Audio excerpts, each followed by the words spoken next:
Hey, good evening. Welcome to the webinar on DNA barcoding for next-gen biopharmaceutical industry. And thank you, Barcode Biotechnology, for inviting me as a resource person.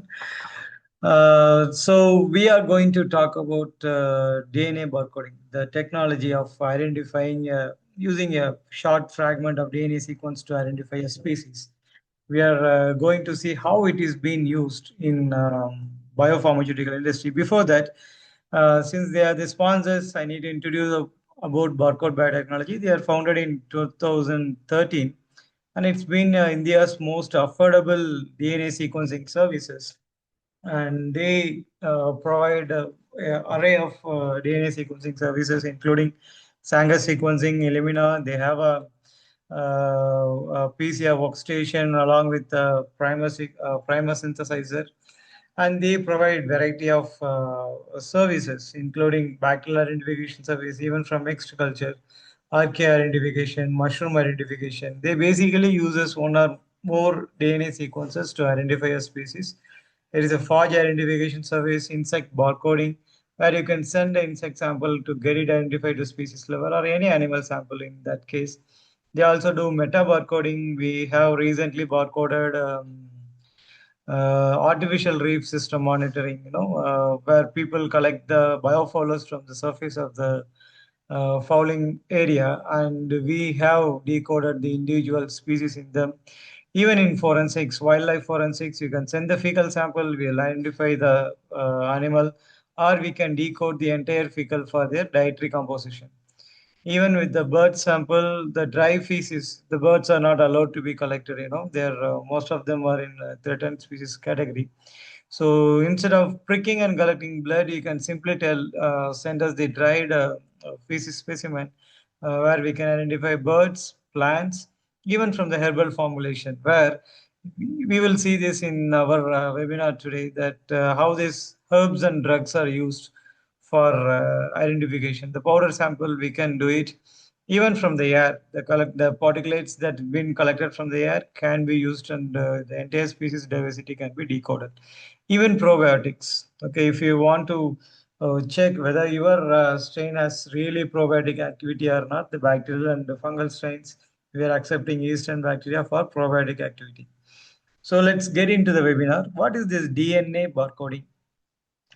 See, DNA barcoding is a molecular technique used to identify the species name of an organism using a short fragment of DNA sequence. Okay, so is it very similar to the commercial products available in the market, where the UPC product code is actually used to identify the product. Likewise, Paul Hebert came up with this idea that every organism in this biosphere can be classified using a single short fragment of DNA sequence, but it was not that effective across species. Say, for example, there are genes that are not shared between plants and animals. So even though this idea is very lucrative, we can see many countries taking up this idea, including India Zoological Survey of India, and it's been progressing pretty well. Not only country-wise, you can see phylum-wise, we have many consortia that are actually working on barcoding these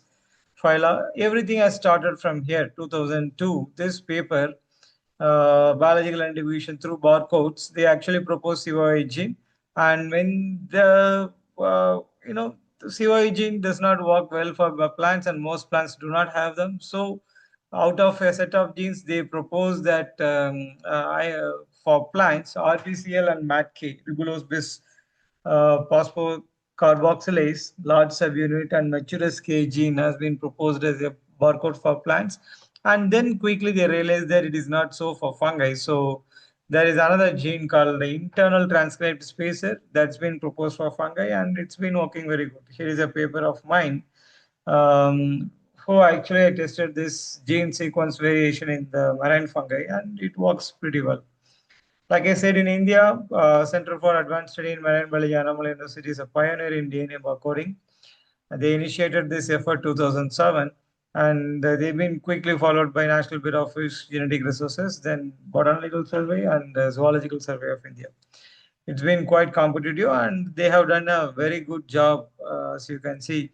There are various barcode initiatives, phylum-wise and demographic-wise, and they've been accumulating barcodes, and it's been applied in quite a very diversified areas like taxonomic application, phylogenetic analysis, ecological application, food authentication. We will see all those things one by one.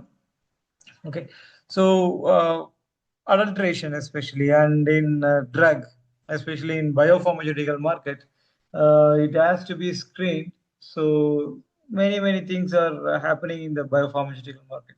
So this idea here is it's not just for species identification, even though even many taxonomies who cannot differentiate between the morphologically adapted same species. This picture here is from one of my publication from polyglot barcoding.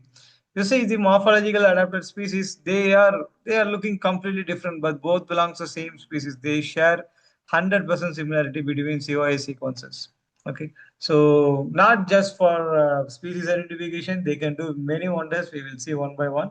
What is this meta barcoding? You can simply, once you have an individual species barcoded, you can collect the community of organism, go for amplification, and you can go for sequencing one by one. The entire community can be decoded from the DNA collected. Then we progress. So this is what the main difference between meta barcoding and DNA barcoding. Individual specimens are actually subjected to sequencing. In meta barcoding, the entire community.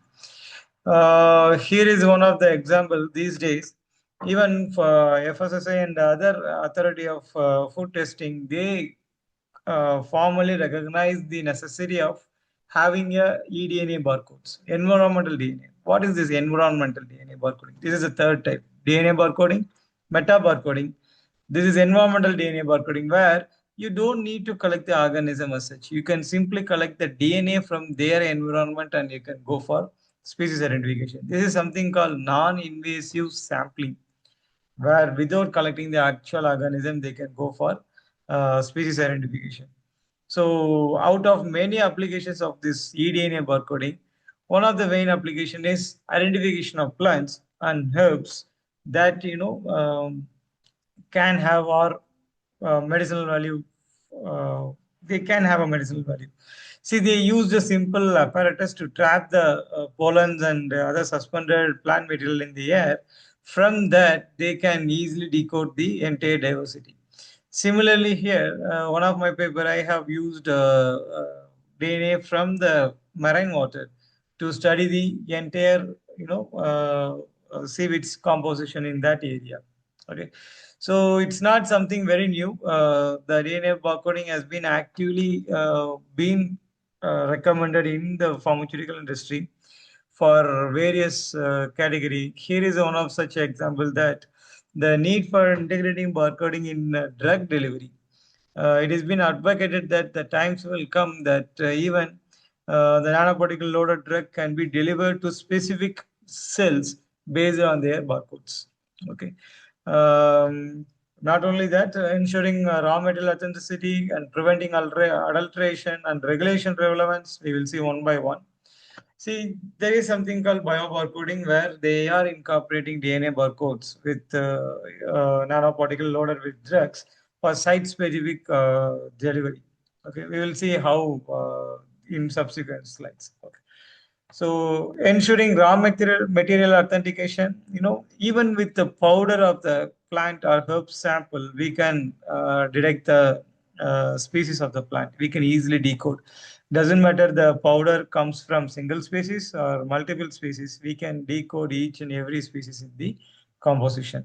For example, here, these days it is a mandate for this herbal formulation preparation. They are actually, when they are preparing this formulation, when they are heating literally, when dissolving the herbs, the free DNA that is being suspended in the air is actually being, collected from the column here where the DNA samples are bounded. For every batch of preparation, they are supposed to preserve this column. Okay, so when there is an inspection or for authentication, you have to submit the filter paper from where they can collect back the DNA to check what species of plant material is being used for herbal formulations. It is not speculation; it's already happening.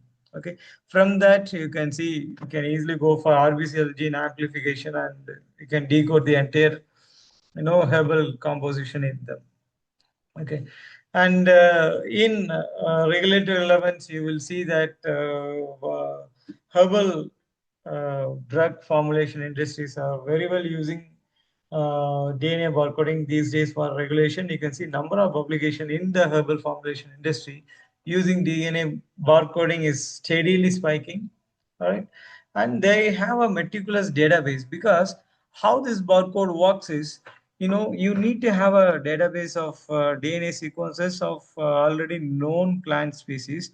So when someone sequences a short fragment of DNA, they will compare it with the database and they will know what species it is. That's how the barcode works. So for the efficient working of barcoding technology, you need to have a sound database. And here is a dedicated database for medicinal material DNA barcode database, where for all medicinal plants they have around 50,000 sequences belonging to 1,674 species of plants. Okay, so this database can be used for authentication if someone needs to.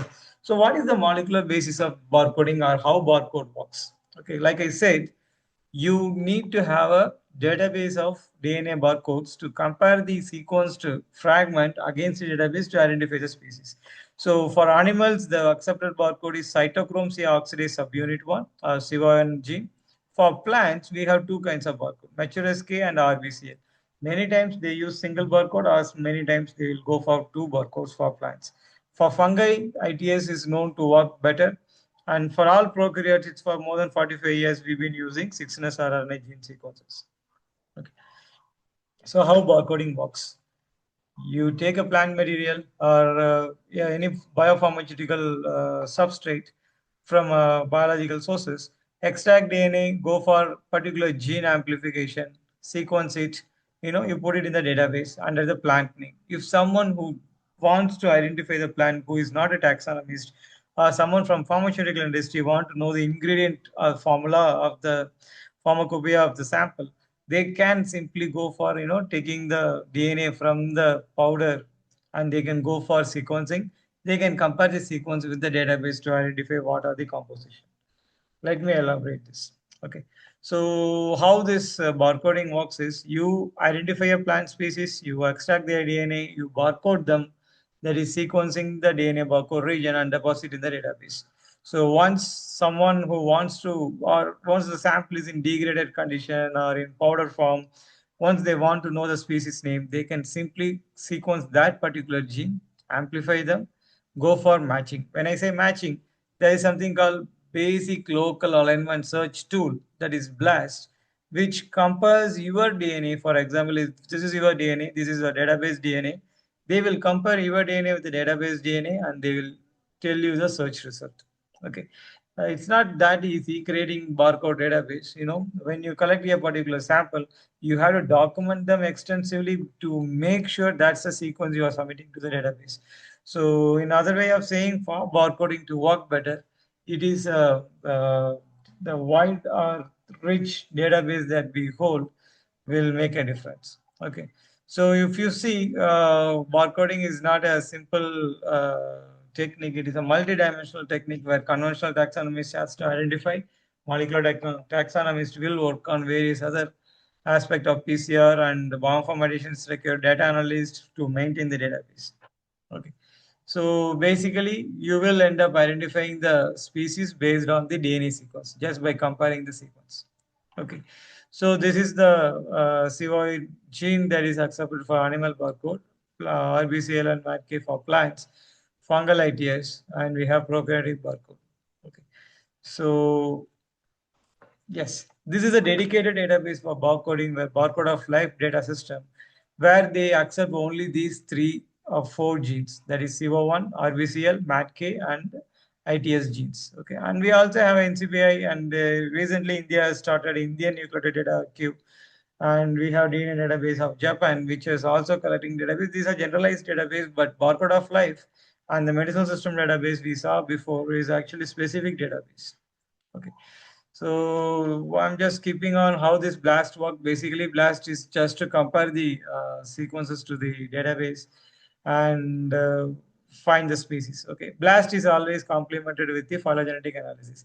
How this phylogenetic tree works is, say for example, if my species is same as this other species, my sequence in the tree should clad with the same branch. Okay, so once your blast analysis say that your sequence is 100% similar to Azuratica indica, yeah, herb, yeah, bioactively, a plant species with rich bioactiveness.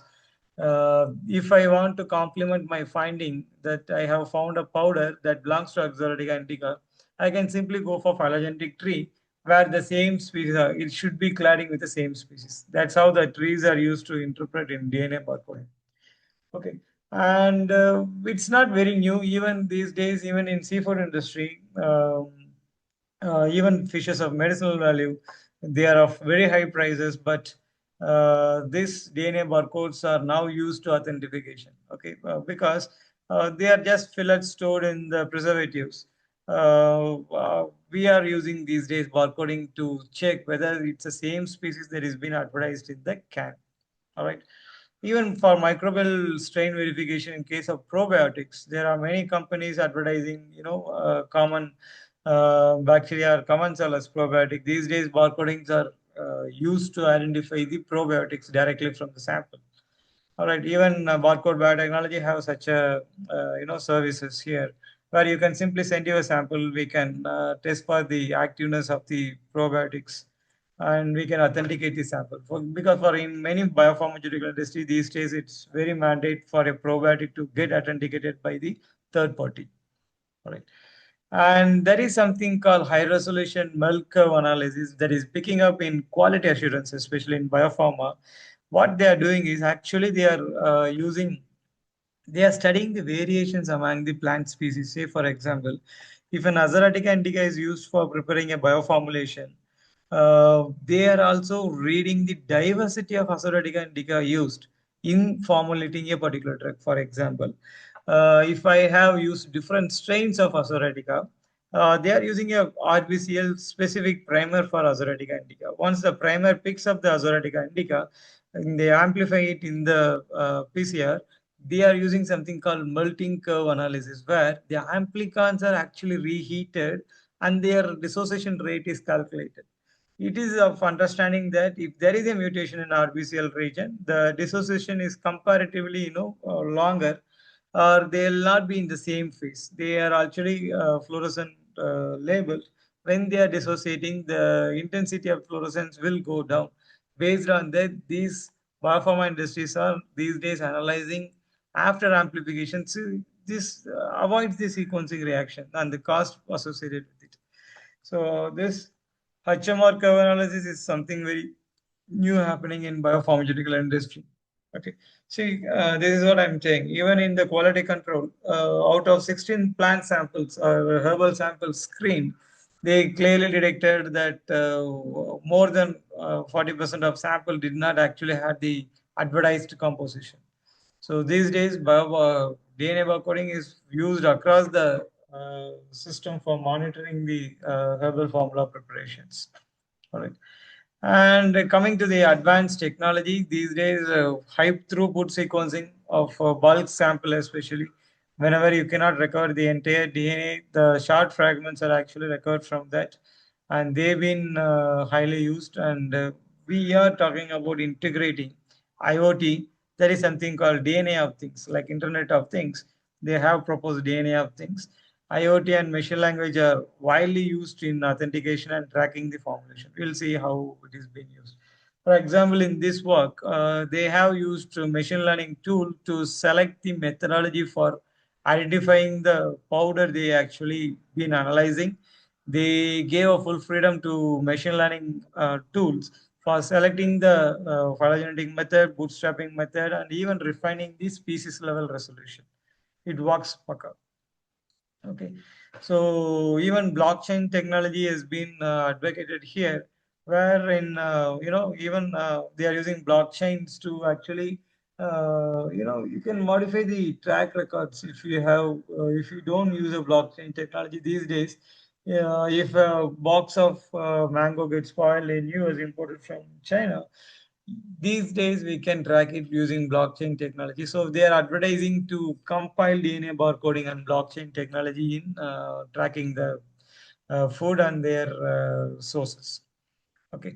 Even in the regulatory compliance, it's a mandate these days for use the DNA barcode for import export items in US, and many USP and EP organizations are picking up about this. So here is an example work where what they have done is they have used something called the DNA of things, where this is not about the DNA sequence in the sample. This is about the artificial sequence or synthetic gene they have created in order to track the formulation. They created a synthetic gene, meaning they decide the sequence of the DNA, they powdered it, they incorporate it into the food degradable silica capsules, and they are spraying on the surface of the food, which can be retracked. Once you receive the fruit, for example here citrus fruit, you can simply sample them and you can recreate the DNA sequence from that. Okay, so what is the use of this when you incorporate into the nano structures? What is the main use of this is, the source of packaging, the nature of the fruit, whatever information you want to store in the DNA, you can put it in the system, convert it into sequence, synthesis them, just mix it with the silica and spray it on the fruit. That can be recovered from the recipient, and the traceability is highly improved. Even recently in India, Central Drug Standard Control Organization has imposed this under Section 2.E. Application of RNA products should be separated. They should be run parallelly along with the authentication, authentication of the food product. Not only under Section 3.9, again for environmental samples, the recommendation of DNA or barcoding is being formulated recently. Okay. So challenges, there is a challenge of even in the herbal powder, there is a challenge of degradation of DNA. So the recovery becomes very difficult, but still there is a concept of mini barcoding coming, because instead of going for entire 650 region, now people are advocating for going for a short barcodes from which the entire species identity can be recovered in case of degraded sample. And the opportunities, there are many challenges in integrating IoT in barcoding and also ML in barcoding, but things are turning up. So what are we doing is, apart from DNA sequencing service, we also provide such a certification courses.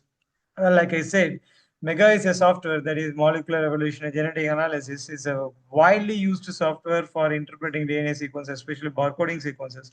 Because once you identify the blast species name, you are supposed to use Mega for the phylogenetic tree. So in this course, what are we trying to do is, we are going to incorporate machine learning tool AI into Mega result interpretation.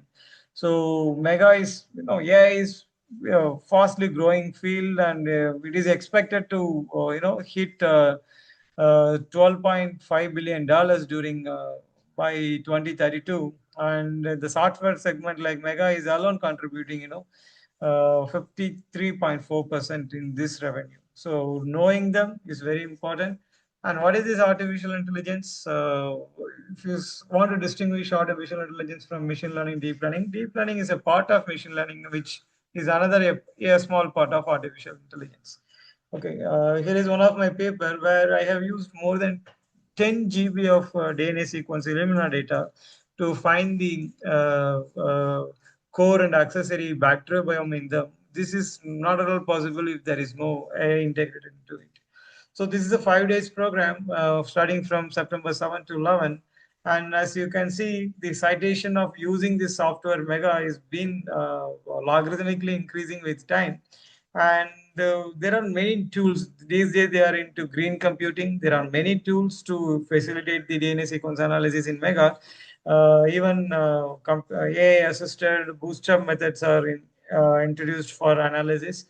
So once they are actually very fastly evolving, even for the learned users of Mega, it will be overwhelming.